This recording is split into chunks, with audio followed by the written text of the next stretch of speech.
Bu yolu belki kullandınız, belki işiniz olmadığı için kullanmamış olabilirsiniz. Çok normal. Bu yol Necmettin Erbakan Bulvarı.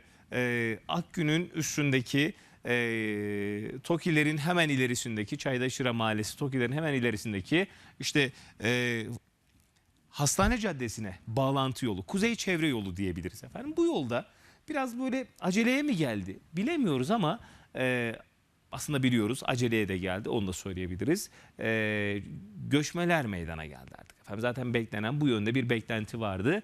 Göçmeler meydana geldi. Özellikle mevsim şartları gereğince yağmurun, kar yağışının bol olduğu şu dönemde işte o toprak, zemin de tam oturmadığı için göçükler oluşmaya başladı.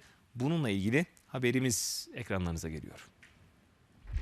Yapımı yakın zamanda tamamlanan Necmettin Erbakan Bulvarı ne yazık ki çökmüş vaziyette. Evet, şu anda da görmüş olduğunuz gibi yol trafiğe kapanmış durumda. Araçlar buradan geçerken zorlanıyorlar, yola giriyorlar ama yol kapalı olduğu için tekrar geri dönüş alıyorlar. Necmettin Erbakan Bulvarı 30 metre genişliğinde olup 5 kilometre uzunluğunda, 3 gidiş ve 3 geliş olmakla birlikte toplam 6 tane şeridi bulunuyor ve bu bulvar oldukça trafiğin kolaylaştırıyordu ama şu an ne yazık ki yol çöktüğü için de trafikte aksamalar söz konusu. Profesör Doktor Necmettin Erbakan Bulvarı, şehir merkezindeki trafik yoğunluğuna alternatif çözümler üretmek amacıyla yapılmıştı. Erbakan Bulvarı'nda bir süre sonra çökmeler meydana gelmiş ve bu sebeple tamir edilmişti. Ancak tamir edilmesine rağmen Profesör Doktor Necmettin Erbakan Bulvarı şu anda yine meydana gelen yeni çatlamalar nedeniyle tekrardan trafiğe kapanmış durumda.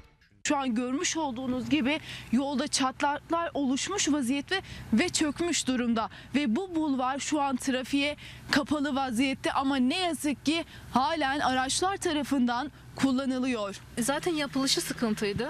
6 ayda sıkıştırılmadan alelacele yapıldı. Şimdi biz böyle mağduruz. Sabah da gittik, hastamız vardı. Diğer yolda bayağı bir sıkışıklık oldu. Bu yol buranın yükünü tamamıyla kaldırıyor. Mutlaka acilen çözüm üretilmesi gerekiyor. Bu yol trafiğe kapanmasına rağmen halen araçlar tarafından kullanılmaya devam ediyor.